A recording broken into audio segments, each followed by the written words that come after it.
So Figma just launched tools, and at first it seems like a slight workflow improvement for type A time-maxing tinkerers, but I think it points to something bigger. Figma isn't just trying to help you design faster. They're slowly turning the canvas into a place where all your creative work can be done without leaving a Figma file. Now, I don't think that tools is going to replace full-featured, community-driven plugins. There are tons of great plugins that probably have more stuff than what you would want to build out. But for those tiny repetitive workflows, the weird edge cases, or quick creative helpers that only you would care about, you can now build out those lightweight helpers directly inside of Figma. So today we'll start by building out the tool that I've always wanted, a randomizer.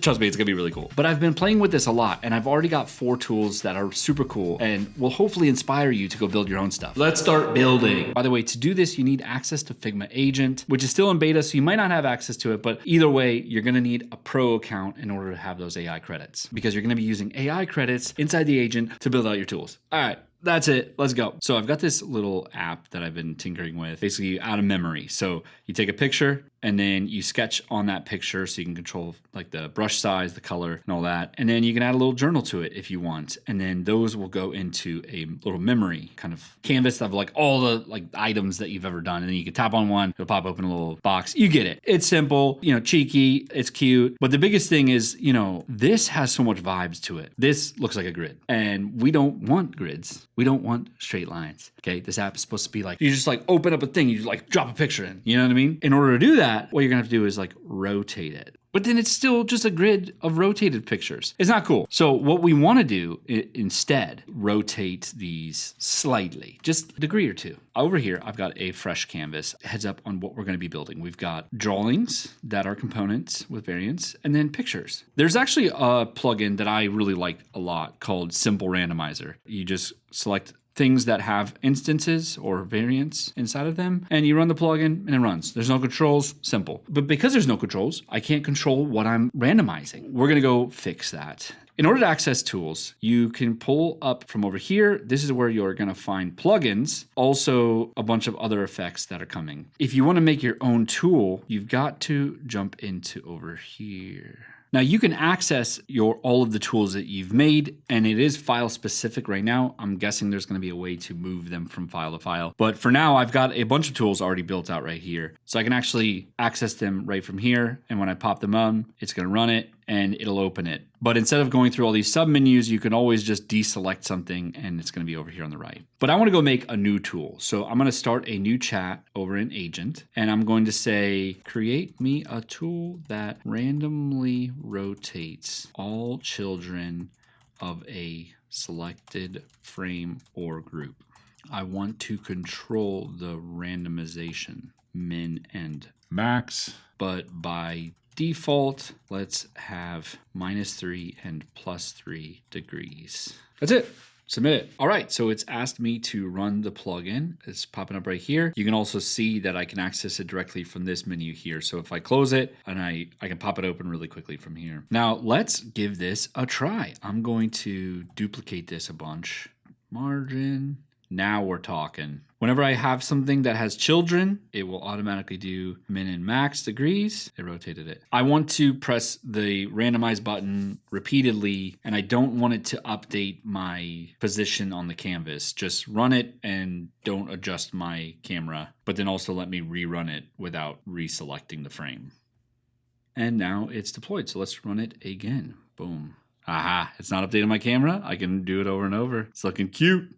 Okay, here's another cool thing is that I have a bunch of instances in here, right? And so even though it is looking better with the rotation, there's a lot of pictures and a lot of sketches that I can pull from, but right now I'm not seeing that. So instead, we're going to edit the plugin. Let's say that we come back like a day or two later. We don't remember where the chat was, but we do remember the plugin right here. Well, we could press this button right here, edit this with agents. So it opens up a new chat and it automatically fills it with edit random rotator to make it so that it also randomizes all of the instances in any components that are children of the frame. But instead of automatically randomizing every property, I want you to show me a list of all of the properties of children and give me a checkbox for each of those properties. If the checkbox is on, randomize that property. If all of the checkboxes are on, randomize all properties. Also, maybe we change this name from random rotator to randomizer. It's the randomizer. Let's go. Run it. That didn't work at all. When I select something that has any kind of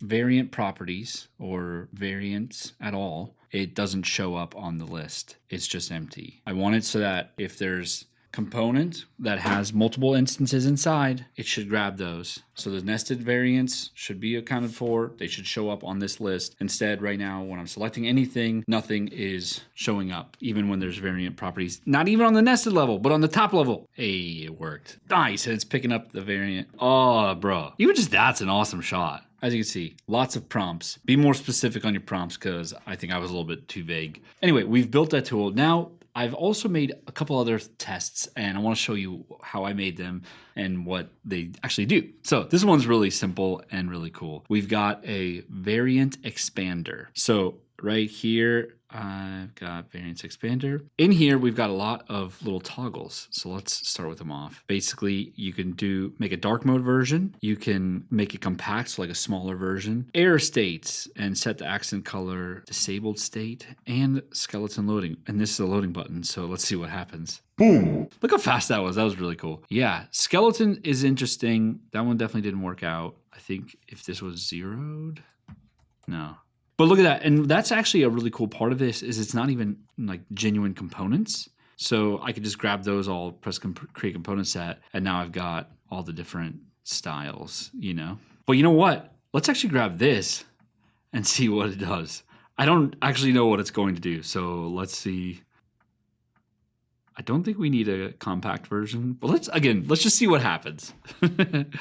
Hey, look at that. It's made a dark mode on all of my components. So it's actually overridden all the components, which is really sick. And then it's made compact, didn't do anything with compact, so we'll delete that one. Error state, it's made all the yellow red, even into the sketches as well. That's funny. Oh, skeleton loader is actually really dope. That's exactly what I would expect out of a skeleton loader. And we got a disabled state. Sick. It's a simple thing. And you know what's cool? Let me go find the agent chat. So this one I actually started with like just trying to get it to help me come up with ideas for tools. And so, you know, think of some cool tools that I can build out. And it made a bunch of things. Design token exporter, that's cool. Contrast checker, spacing auditor. Yeah, this is sick. I told it that I was going to do a YouTube demo. And so I was like, give me something that's flashy. And so I was like, hey, let's make a variant expander. So this is what's great about Agent is it actually gives you what kind of controls you want. So it suggested all of those things for me and I just pressed all of the above, sent it. And, you know, we tightened up a little bit of stuff, the spacing and all of that. And that's actually what's really cool is you can see it based on like the random rotator versus like this looks way different than the variant expander did, right? And that's because you can really customize it to exactly what you want. Simple stuff. Wasn't as buggy because it's low lift. And I think that's the big thing is with the rotation one, I was being a little too complex with it. I wanted a lot of different things. And maybe I should have just done a rotator tool and then made a whole different tool that randomizes variants. And so then you can like bounce each one and it's not tied to each other or connected. Another cool tool that I made was an accessibility checker. And this is actually cool. I made two versions of it. And so let's dive into each one. So initially I said, just make me a tool that checks like designs against accessibility standards. It gave me some controls on options that I want to have, and then it ran it. So you could see I could go the entire page or just a selection. I could also select if I want AA or AAA. Let's go AAA. Let's focus on text size, touch targets, and color contrast. And we'll run it. And look at that. It's got all of the issues. Now, what I think I might do on a next step would be to like put a button on here so that it actually like highlights them. But that was actually kind of what my idea was, hey, let's actually throw this onto the canvas. So I made a different chat that was more of a check design tool. So there's actually a tool in Figma that is only on the org plan at the moment, which check your designs for detached instances and a lot of different like things that you might have gone off of your design system from. But here we've got it focused on just the accessibility focus. So checking colors, typography, spacing, and detached instances as well. So actually, let's confirm that we can do detached instances. So I'll grab these two. I'll make a component set out of them. Call it active, and this is false, true, okay. And I'm gonna break that one. So let's see if it will pick that up. So let's check the designs. Oh, look how cool that looks. So it's actually highlighting every single moment on there. And it looks like it timed out because it didn't even touch these pages. So let's see. No text style here. Okay, there's no style for text. Did it actually pick up the hard-coded color? That's cool, okay. Did it pick up, it didn't pick up the detached instance, so we'd have to work through that. But honestly, like, it's just a cool effect to be able to see, yo, these are all the things that you've done wrong. Nothing like a design tool to fix your designs for you, except I would have to go fix it myself. Another cool tool that we made was around screenshotting it. Now, if you know who I am Rad Nolan. I have been doing some collabs with Figma lately around their makeathons, and the last makeathon that they did, Dan Petty, he like won one of the prizes where he made like a mockup generator tool where you took a mockup and it added some framing around it. And so I was like, let's just throw that out and see if we can make that work. So we started with just saying, hey, make a tool that selects a screenshot and wraps it in a polished browser or device. Give me some options on what we want to control, and we went through it. So let's run it. Let's select it. I want to put this desktop app into a browser. I could change it to phone, tablet. Phone is super broken. I'll show you in a second. I also would love to be able to control some of these gradients as well, but for now, let's just go with that. And we've been sticking yellow, so let's just stick yellow with the gradient. Corner radius, big old boy. Less padding. Here we go. Hey, look at that. It's added that gradient. I'd love to be able to control that gradient for sure. But yeah, it's cool. You know, it definitely needs a lot of work. There needs to be an ability to like preview this. And there's one fun thing to this. I'll just like press this a bunch. So it's like wrapping a browser around the browser wrapped screenshot. And then you continue to do that until you have a pyramid with your design on the inside. So honestly, like I should just post this. This is probably ready to go. You know, that would bang on Twitter.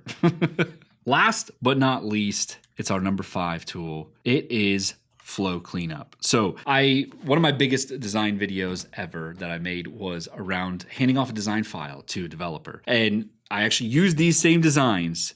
And so I tried to give it my breakdown on how I do some handoff stuff. And so let's see how it is. It started by focusing on organizing my Figma file. It talked about, you know, layout, direction, and all that. And here we are. So we can choose to do, and this is one of those tools that you're going to want to keep open, and then you can organize it shot by shot. So for instance, like this one's a horizontal row. We want to put I always do a 100 pixel gap between them. It does the whole thing. I forgot. Okay.